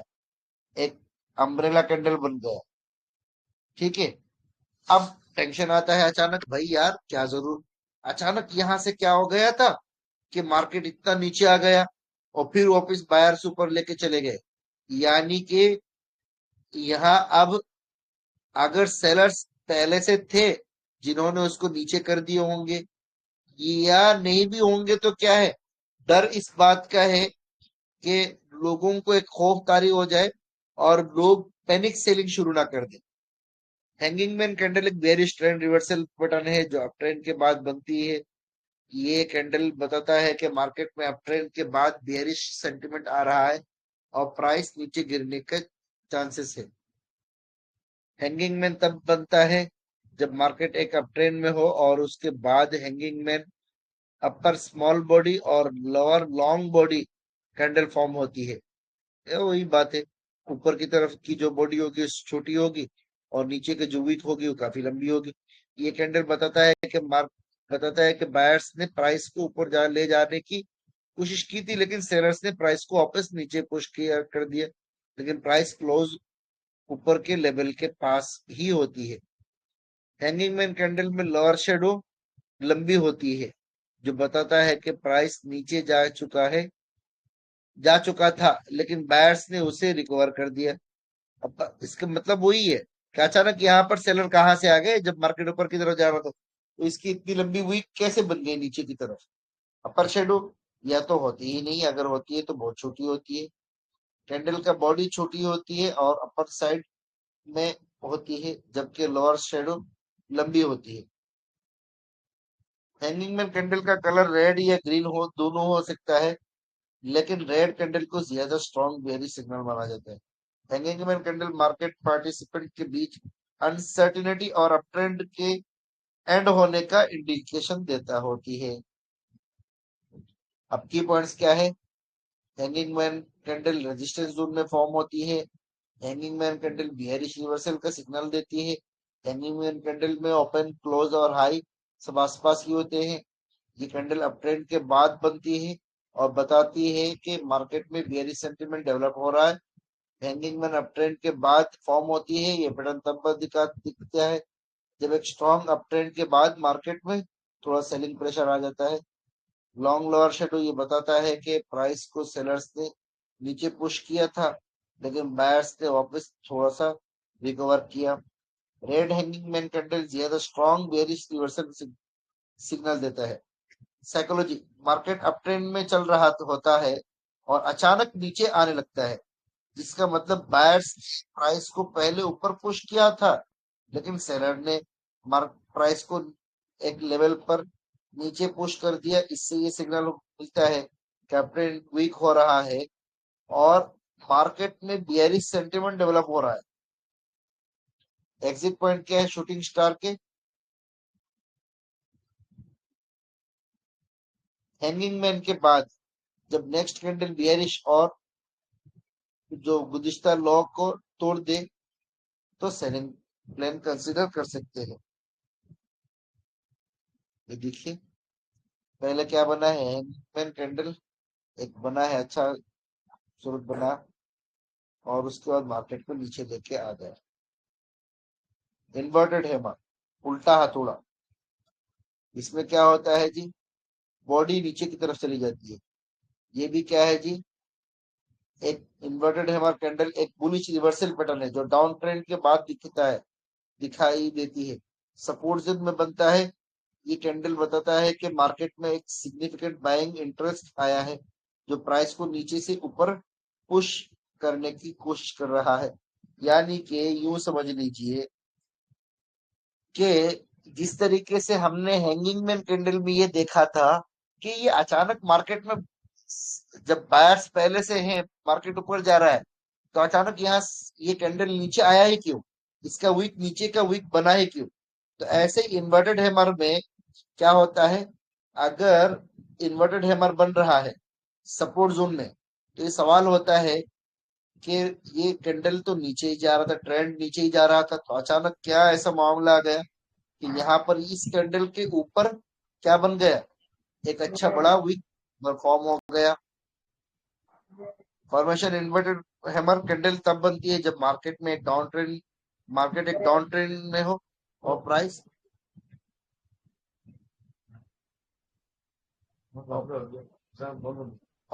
ऊपर जाने की कोशिश करे, लेकिन क्लोज ओपनिंग प्राइस के पास हो। इसका मतलब है कि बायर्स ने प्राइस को ऊपर पुश करने की कोशिश की, लेकिन प्राइस वापस नीचे क्लोज हुई। Inverted hammer candle inverted hammer candle में अपर शेडो लंबी होती है, ये बताता है कि बायर्स ने प्राइस को ऊपर ले जाने की कोशिश की थी। लोअर शेडो या तो होती ही नहीं, और अगर होती है तो बहुत छोटी होती है। इस कैंडल का बॉडी छोटा होता है और लोअर साइड में होता है। कैंडल का कलर रेड या ग्रीन दोनों हो सकता है, लेकिन ग्रीन कैंडल को स्ट्रॉन्ग सिग्नल माना जाता है। इन्वर्टेड हैमर का की पॉइंट्स क्या है जी? डाउन ट्रेंड के बाद फॉर्म होती है, लंबी अपर शेडो दिखाती है तो बायर्स ने प्राइस को ऊपर ले जाने की कोशिश की थी। ग्रीन इन्वर्टेड हैमर ज्यादा स्ट्रॉन्ग बुलिश रिवर्सल सिग्नल देती है।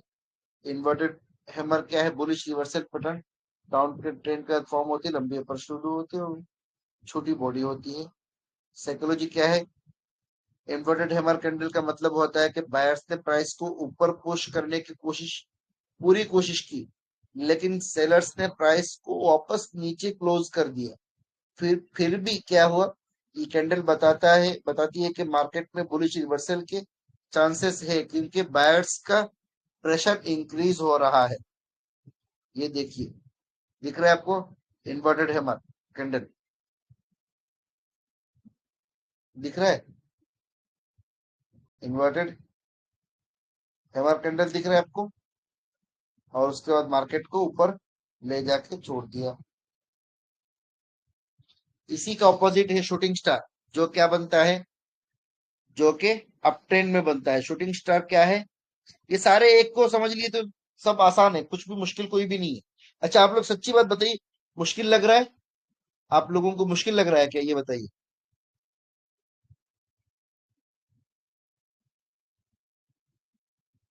सब आसान है, ये सब पढ़ चुके हैं, सिर्फ अभी नाम नया पढ़ रहे हैं। कुछ भी नया नहीं है। शूटिंग स्टार कैंडल क्या है? एक बेयरिश रिवर्सल पैटर्न है, जो अप ट्रेंड के बाद दिखाई देती है। ये कैंडल बताता है कि बायर्स ने प्राइस को ऊपर पुश करने की कोशिश की थी, लेकिन उनका कंट्रोल वीक हो गया और सेलर्स ने प्राइस को नीचे ले आया। फॉर्मेशन शूटिंग स्टार तब बनती है जब मार्केट एक अप ट्रेंड में हो और प्राइस एक पॉइंट पर ऊपर जाने के बाद नीचे क्लोज हो। इसका मतलब बायर्स ने प्राइस को ऊपर पुश किया, लेकिन सेलर्स ने ज्यादा कंट्रोल लेकर प्राइस को नीचे क्लोज किया। शूटिंग स्टार कैंडल में अपर शेडो लंबी होती है और कैंडल का बॉडी छोटा होता है, जो लोअर साइड में होता है। लोअर वीक या तो होती ही नहीं, और अगर होती है तो बहुत छोटी होती है। रेड कैंडल को ज्यादा बेयरिश सिग्नल माना जाता है, लेकिन ग्रीन भी शूटिंग स्टार हो सकता है। की पॉइंट: कैंडल अप ट्रेंड के बाद फॉर्म होती है, लंबी अपर शेडो दिखाती है कि प्राइस ऊपर गया था, लेकिन वहां से रिजेक्शन हुआ है। बेयरिश क्या है? शूटिंग स्टार ज्यादा स्ट्रॉन्ग रिवर्सल सिग्नल देता है। साइकोलॉजी क्या है? शूटिंग स्टार कैंडल का मतलब होता है कि बायर्स प्राइस को ऊपर ले जाने में सक्सेसफुल नहीं हो पाए और सेलर्स ने प्राइस को नीचे क्लोज कर दिया। ये सिग्नल देता है कि मार्केट में बियरिश सेंटिमेंट आ गया है और नीचे जाने के प्राइस नीचे जाने के चांसेस ज्यादा है। लेकिन ये कब माना जाएगा? अगला कैंडल के बाद। इन सारे चीजों का खुलासा कहाँ है? अगला कैंडल के बाद। यानी कि जो मतलब अगला कैंडल जब बनेगा, नेक्स्ट कैंडल जब बनेगा, तभी क्या होगा?